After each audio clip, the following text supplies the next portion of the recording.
കോഴിക്കോട് കാരശ്ശേരിയിൽ മുളകുപൊടി വിതറി മാല പൊട്ടിച്ചു. കാരശ്ശേരി മലങ്കുന്ന് സുബൈദയുടെ മാലയാണ് മോഷ്ടിച്ചത്. മുഖംമൂടി ധരിച്ചെത്തിയ കള്ളനാണ് തന്നെ ആക്രമിച്ചതെന്ന് സുബൈദ പറഞ്ഞു. മുക്കം പോലീസ് അന്വേഷണം ആരംഭിച്ചു. മറ്റേ ഡൈനിങ്ങാളിൻ്റെ അടുത്തെത്തി ആ മൂലൊക്കെ ഇട്ടോന്നെ പിടിച്ച് ഞാൻ കൗത്തിൽ നല്ലോണം അമർത്തി പിടിച്ചതിനോട് ഭയങ്കര കരച്ചിലും കരഞ്ഞപ്പോൾ ഓന് മാല പൗതിയിൽ നിന്ന് പൊട്ടിച്ചെടുത്ത് പോയത്. മുൻപടി കണ്ണിലേക്ക് ഇട്ടു.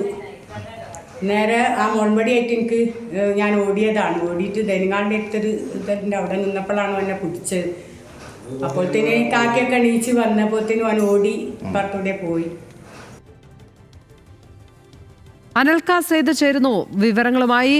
അനൽക്ക, എപ്പോഴാണ് ഈ മോഷണം നടന്നത്? ഇയാളെക്കുറിച്ച് മുഖംമൂടി ധരിച്ചെത്തിയ ആളാണ് എന്ന് പറയുമ്പോഴും മറ്റെന്തെങ്കിലും തരം സൂചനകൾ കിട്ടുന്നുണ്ടോ ഇയാളുടെ രൂപവുമായി ബന്ധപ്പെട്ടൊക്കെ? പുലർച്ചെ ഏകദേശം 4:20 കൂടിയിട്ടായിരുന്നു ഇത്തരത്തിലൊരു സംഭവം ഉണ്ടായിട്ടുള്ളത്. കോഴിക്കോട് കാരശ്ശേരി മലാങ്കുന്നിൽ സുബൈദക്കാണ് ഇത്തരത്തിൽ സ്വർണ്ണമാല മോഷണം പോയിട്ടുള്ളത്. ഇതായി ബന്ധപ്പെട്ട് പുലർച്ചെ 4:20 നമസ്കരിക്കാൻ വേണ്ടി എണീറ്റ സമയത്ത് ഇത്തരത്തിൽ കള്ളൻ മുളകുപൊടി എറിഞ്ഞുകൊണ്ട് സുബൈദയുടെ മാല പൊട്ടിച്ചോടുകയായിരുന്നു.